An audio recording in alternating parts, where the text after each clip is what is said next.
నమస్తే అండి. నేను వాణి. నా ఛానల్ ఫస్ట్ టైం చూస్తుంటే ప్లీజ్ లైక్ చేసి, షేర్ చేయండి, సబ్స్క్రైబ్ చేసుకోండి.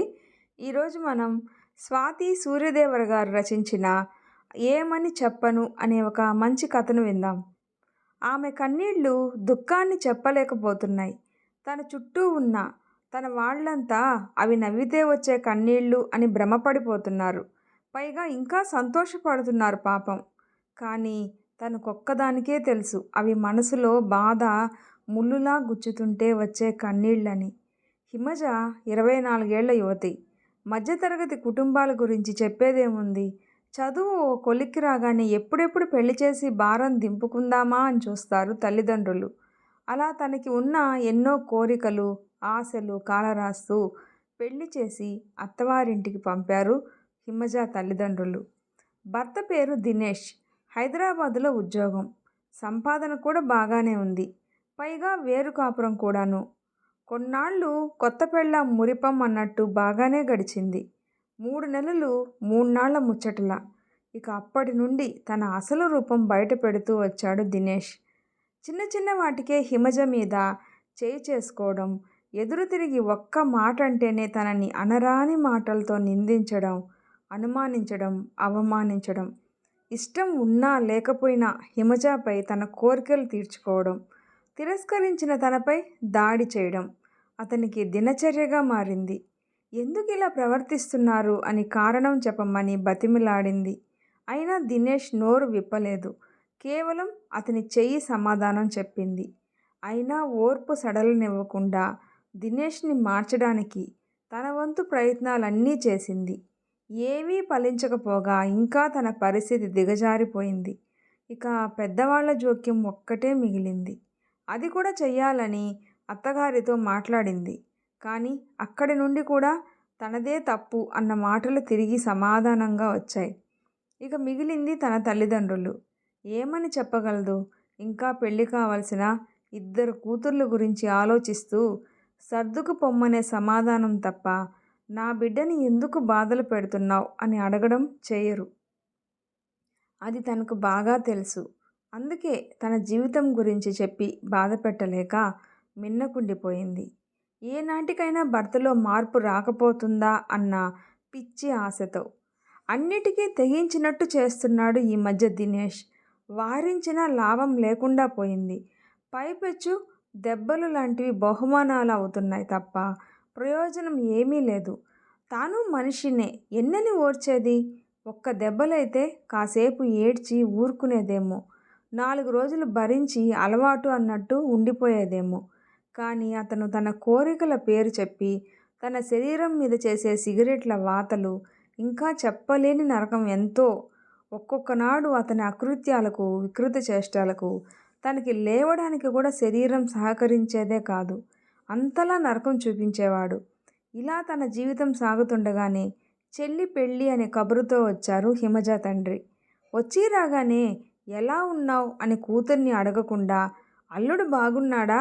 తనని ఏం ఇబ్బంది పెట్టడం లేదుగా నువ్వు అన్న తండ్రి మాటలకి విరక్తిగా ఒక నవ్వు నవ్వుకొని, చాలా బాగా చూసుకుంటున్నాను నాన్న మీ అల్లుడు గారిని అని సమాధానం చెప్పి ఆయనకు మర్యాద చేసి చెల్లి పెళ్లి శుభలేఖ అందుకొని తండ్రిని భర్త కంటపడనివ్వకుండానే ఏదో నచ్చచెప్పి పంపేసింది.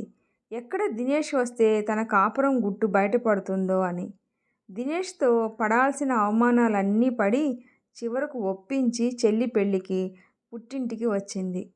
ఇంట్లోకి అడుగు పెడుతున్న కూతురికి ఎదురొస్తూ, అల్లుడు రాలేదా అమ్మా అన్న తల్లి మాటలకి కూతురు బాగో అడగడం మర్చిపోయి పరాయి అతని గురించి వాళ్ళు పడుతున్న తాపత్రయం చూసి మళ్ళీ అదే విరక్తితో కూడిన నవ్వు నవ్వుకొని, ఆఫీస్ పని చాలా ఉందటమ్మా, కుదరలేదు అని సమాధానమిచ్చి లోపలికి వెళ్ళిపోయింది.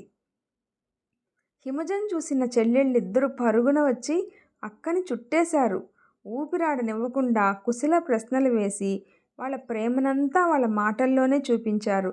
కనీసం తోడబుట్టిన వాళ్ళకైనా తన గురించి పట్టినందుకు కాస్త సంతోషపడింది ఆ క్షణం. అక్కని తమ గదిలోకి లాక్కెళ్ళి చిన్నప్పటి సంగతులన్నీ చెప్పుకొని నవ్వుకుంటున్నారు అక్కా చెల్లెళ్ళు. మధ్య మధ్యలో అక్కని ఆట పట్టిస్తూ, బావగారి సరసాలు చెప్పు అంటూ తన మెడ మీద ఉన్న గోర్ల గుర్తుల్ని చూపించి చెక్కిలి గింతలు పెడుతూ ఆట పట్టిస్తున్నారు. ఆ గుర్తుల్ని చూసుకొని బాధతో కళ్ళల్లో నీళ్ళొస్తుంటే అది బయటకు కనిపించనివ్వకుండా పైకి నవ్వుతున్నట్లు నటిస్తోంది హిమజ. ఆ నవ్వులకి తల్లి తండ్రి కూడా ఆ గది దాకా వచ్చి పెద్ద కూతురి నవ్వు చూసి మురిసిపోతున్నారు. చూసిన వాళ్ళకి కళ్ళల్లో నీళ్లు, నవ్వితే వచ్చే ఆనంద బాష్పాలుగా కనిపిస్తే హిమజకి ఒక్కదానికే తెలుసు అవి బాధతో వచ్చే కన్నీళ్లు అని. అవి తను దాచేస్తుంది అని. 4 రోజులు ఎంతో సంతోషంగా భర్త ప్రవర్తన, అతను పెట్టే నరకాన్ని మర్చిపోయి చెల్లి పెళ్ళి అన్న ఆనందంలో గడిపేసింది. ఉన్నంతలో చెల్లి పెళ్లి చేసి అత్తారింటికి పంపారు. అత్తావారింటికి వెళ్తున్న చెల్లిని చూసి తను కోరుకున్నది ఒక్కటే, తనలా తన చెల్లెలి జీవితం కాకూడదు అని. తిరుగు ప్రయాణం అవుతున్న కూతురితో అల్లుడితో బాగా మసులుకో అని చెప్తున్న తల్లి మాటలు విని కన్నీళ్లతో ఇప్పటికి కూడా నీకు అల్లుడు నిన్ను బాగా చూసుకుంటున్నాడా అని అడగాలనిపించట్లేదా అమ్మా అని అడిగింది ఇక బాధ ఓపలేక. ప్రతిమలా నిల్చున్న తల్లిని చూసి చిన్నగా నవ్వి తన బ్యాగ్ తీసుకొని బయటికి నడిచింది కన్నీళ్లతో. మళ్ళీ ఆ నరకాన్ని ఎలా భరించాలా అన్న బాధతో.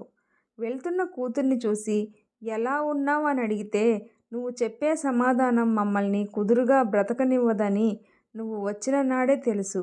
కానీ ఆడపిల్లల తల్లిగా ఏమీ మాట్లాడలేని స్థితి నాది.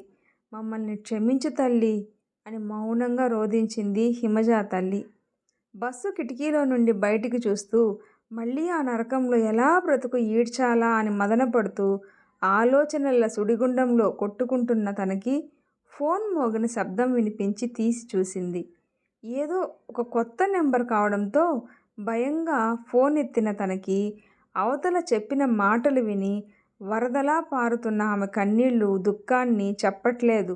ఇకనైనా హాయిగా నీ బ్రతుకు నీవు బ్రతుకు, ఎవరి కోసమో తల వంచకు అని ఆమెకు ధైర్యాన్ని చెప్తున్నాయి. ఇంతకీ ఆ ఫోన్లో నుండి అందిన సందేశం ఏమిటంటే దినేష్ ఫుల్లుగా తాగి బండి నడుపుతూ ఎదురుగా వస్తున్న బస్సు కింద పడి చనిపోయాడు అని. తన ఫోన్లో వైఫ్ అన్న నెంబర్ చూసి కాల్ చేశామని పోలీసులు అందించిన సమాచారం అది. తన ఐదోతనం పోయిందనే బాధ కన్నా తనకి అతని చెర నుండి విముక్తి లభించింది అన్న సంతోషం మొదట తనలో కలిగింది. అది తప్పో ఒప్పో ఏమని చెప్పాలో కూడా నిర్ణయించే స్థితిలో లేదు తను ఆ క్షణం. తనకు మానసికంగా శారీరకంగా మనశ్శాంతినిచ్చిన ఆ భగవంతుడికి కృతజ్ఞతలు చెప్పుకుంటూ ఉంది. ఈ వీడియో నచ్చితే ప్లీజ్ లైక్ చేసి షేర్ చేయండి, సబ్స్క్రైబ్ చేసుకోండి. Thanks for watching.